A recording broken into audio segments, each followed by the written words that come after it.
আজকের দিনে দাঁড়িয়ে ভ্যালু ফর মানি স্মার্টফোনের সংজ্ঞাটা যখন আমরা বলতে বসেছি, ঠিক সেই মুহূর্তে ইনফিনিক্স লঞ্চ করলো ইনফিনিক্স নোট 12i। এই ফোনটা মাত্র 9,999 রুপিতে লঞ্চ করেছে। তা সত্ত্বেও এই ফোনে রয়েছে অ্যামোলেড ডিসপ্লে। এখনো পর্যন্ত সব থেকে চিপেস্ট অ্যামোলেড ডিসপ্লে ফোন এটাই। আর শুধুমাত্র ডিসপ্লে দিয়েই তো আমরা একটা স্মার্টফোন ব্যবহার করবো না, তার জন্য ক্যামেরাটা চাই, ব্যাটারি চাই, এমনকি পারফরমেন্সটাও চাই। তাহলে ইনফিনিক্স নোট 12i 10,000 রুপিতে কতটা ভ্যালু ফর মানি প্রোভাইড করছে, আদৌ করছে কিনা সেগুলোই দেখব। কিন্তু একটা ফোনকে নিয়ে যখন কথা বলতে হবে, সেই ফোনটার বাক্স প্যাডটা তো ওপেন করতে হবে। তাহলে চলুন বাক্সটা আগে খুলে নিই। বাক্স খোলার সঙ্গে সঙ্গে উপরের দিকে রয়েছে স্মার্টফোনটা, ঠিক তার নিচের কম্পার্টমেন্টে বেশ কিছু ইউজার ম্যানুয়াল রয়েছে, সেম একটা প্রিন্ট রয়েছে। ও ইনফিনিক্স আজকের দিনে দাঁড়িয়েও বক্সে কিন্তু কভার প্রোভাইড করছে। এছাড়াও বক্সে একটা 33 ওয়াটের ফাস্ট চার্জার রয়েছে। এছাড়াও একটা নর্মাল টাইপ সি কেবল রয়েছে ফোনটাকে চার্জ করার জন্য। দেখুন দাদা, ফোনটার দাম 9,999 রুপি, কিন্তু আরও 1,000 রুপি কিন্তু আপনি জিওর সাথে ক্যাশব্যাক অ্যাভেল করতে পারবেন। তো ফোনটার দাম এসে দাঁড়াবে 8,999 রুপি। আর এই প্রাইস পয়েন্টের একটা স্মার্টফোন যেখানে 6.7 ইঞ্চির একটা full HD plus AMOLED display দেওয়া হয়েছে, এছাড়াও নর্মাল 60 হার্টজ যে রিফ্রেশ রেটই রয়েছে, কিন্তু AMOLED display quality top not. এখানে 1000 নিটসের পিক ব্রাইটনেস দেওয়া হচ্ছে। আমি ডাইরেক্ট সানলাইটে ইউজ করে দেখেছি, কোনো রকম ভিজিবিলিটি ইস্যু নেই। শুধুমাত্র তাই নয়, এখানে ডিসপ্লে বেজেল চেইন প্রাইস অনুপাতে কিন্তু আমার যথেষ্ট অ্যাগ্রেসিভ লেগেছে। আপনাদের কেমন লাগছে অবশ্যই জানাবেন। আমি ইউটিউবে বেশ কিছু ভিডিও দেখলাম, নেটফ্লিক্স, অ্যামাজন প্রাইম ইউজ করলাম। Display colour viewing angle, colour algorithm, sharpness খুবই বেটার ছিল। শুধুমাত্র তাই নয়, এই ডিসপ্লেতে ওয়াইফাই L1 এর সাপোর্ট দেওয়া হয়েছে, অর্থাৎ আপনি নেটফ্লিক্স, অ্যামাজন প্রাইমে ফুল এইচডি প্লাস কন্টেন্ট উপভোগ করতে পারবেন।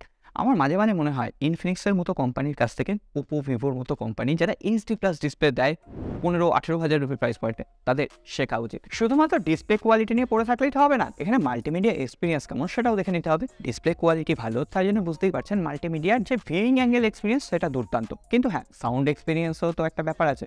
এখানে ডুয়েল স্টিরিও স্পিকার দেওয়া হয়েছে। আমি আশ্চর্য হয়ে যাচ্ছি ইনফিনিক্স এটা কি করে পারছে। যাই হোক, ইনফিনিক্স পারছে বলেই আমরা একটু কম দামে স্মার্টফোন ইউজ করতে পারছি। আর এখানে যদি সাউন্ড কোয়ালিটির কথা বলি, 100% যদি আপনি ভলিউম দেন তাহলে কিছুটা ডিস্টরশন আসছে।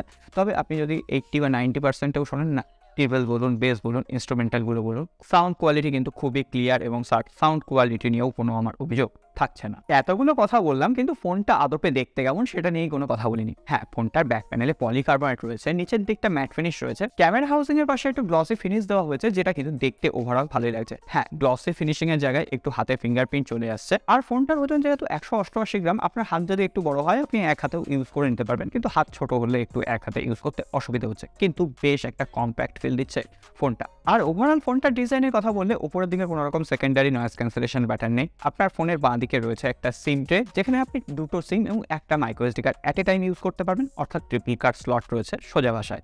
এছাড়াও নিচের দিকের প্যানেলে একটা 3.5mm হেডফোন জ্যাক রয়েছে, একটা মাইক রয়েছে, একটা USB টাইপ সি পোর্ট রয়েছে ফোনটাকে চার্জ করার জন্য, আর রয়েছে স্পিকার গ্রিড। আর ফোনের ডান দিকে রয়েছে একটা পাওয়ার অন অফ সুইচ, এবং সেটাই কিন্তু ফিঙ্গারপ্রিন্ট সেন্সার হিসেবে কাজ করছে। আর ফিঙ্গারপ্রিন্ট সেন্সার যথেষ্ট ফাস্ট এবং কোয়াইট রেসপন্সিভ। আর উপরের দিকে রয়েছে একটা ভলিউম আপ এবং ডাউন কি। এবার তাহলে ফোনটা পারফরমেন্স কেমন। ফোনটার প্রসেসর হিসেবে দেওয়া হয়েছে মিডিয়াটেকের হিলিও G85 প্রসেসর। আমরা অ্যান্টুতে চেক করলাম, প্রায় 2,10,000-এর আশেপাশে স্কোর এসছে। আমরা ডেইলি লাইফে যে সমস্ত অ্যাপ্লিকেশনগুলো ইউজ করি, সোশ্যাল মিডিয়া, ব্যাঙ্কিং অ্যাপ্লিকেশন, সেগুলো রীতিমতো ভালোভাবেই কিন্তু হ্যান্ডেল করতে পারছিল। হ্যাঁ, 2-1 জায়গায় ফ্রেম ড্রপ করছিল, তবে সেটা একটা বাজেট ফোন অনুসারে কোয়াইট ন্যাচারাল। এছাড়াও এখানে 4GB 64GB ইন্টারনাল ভ্যারিয়েন্ট দেওয়া রয়েছে। একটা ভ্যারিয়েন্টেই আপনি পাবেন, এবং 3GB পর্যন্ত ভার্চুয়াল র্যাম আপনি এক্সটেন্ড করতে পারবেন। আর গেমিং পারফরমেন্সের কথা বললে, আমি কল অফ ডিউটি খেললাম, NFS খেললাম।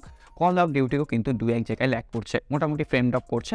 আর একটা বাজেট ক্যাটাগরি স্মার্টফোন থেকে এর থেকে আমরা কতই বেশি কিছু আশা করতে পারি। মোটামুটি আপনি যদি একজন নর্মাল ইউজার হন, ডেইলি লাইফে এর মাল্টিটাস্কিং এক্সপিরিয়েন্স অতটাও আপনাকে হতাশ করবে না। এছাড়াও ডার্লিংক এক্সপিরিয়েন্স দেওয়া হয়েছে ওই গেমিংকে একটু বুস্ট করার জন্য। এছাড়াও 6 লেয়ার কুলিং টেকনোলজি দেওয়া হয়েছে, যাতে ফোনটা একটু মাথা ঠান্ডা রাখতে পারে আর কি। কিন্তু ফোনের হার্ডওয়্যারই তো শেষ কথা নয়, এর সাথে সফটওয়্যার অপটিমাইজেশন দরকার হয়। এখানে out of the box Android 12 রয়েছে, অ্যান্ড্রয়েড 13 আসবে কিনা এখনো পর্যন্ত আমি জানি না। এছাড়াও XOS 12.0 কাস্টমাইজেশন রয়েছে, ভরে ভরে ফিচার্স দেওয়া রয়েছে। ফিচার্সের কোনো কমতি নেই, কিন্তু এবারও আমি বলতে বাধ্য হচ্ছে ইনফিনিক্সের এই অপারেটিং সিস্টেমটা নিয়ে কিছুটা কাজ করার দরকার রয়েছে। অপারেটিং সিস্টেম আগের থেকে অনেক বেশি স্টেবল, অনেক বেশি ফ্লুয়েন্ট কাজ করছে, কিন্তু তারপরও এই অপারেটিং সিস্টেমের যে লুকটা না, সেটা অনেকটা ব্যাকডেটেড হয়ে গেছে। আজকের দিনে অন্যান্য কোম্পানির যে অপারেটিং সিস্টেমগুলো অনেকটা এগিয়ে গেছে। তো ইনফিনিক্স যদি এই অপারেটিং সিস্টেমটা একই রেখে, ফিচার্স এক রেখে, স্টেবিলিটি এক রেখে শুধুমাত্র একটা রিফ্রেশিং লুক প্রোভাইড করতে পারে না, তাহলে সেটা অনবদ্য হয়ে যাবে।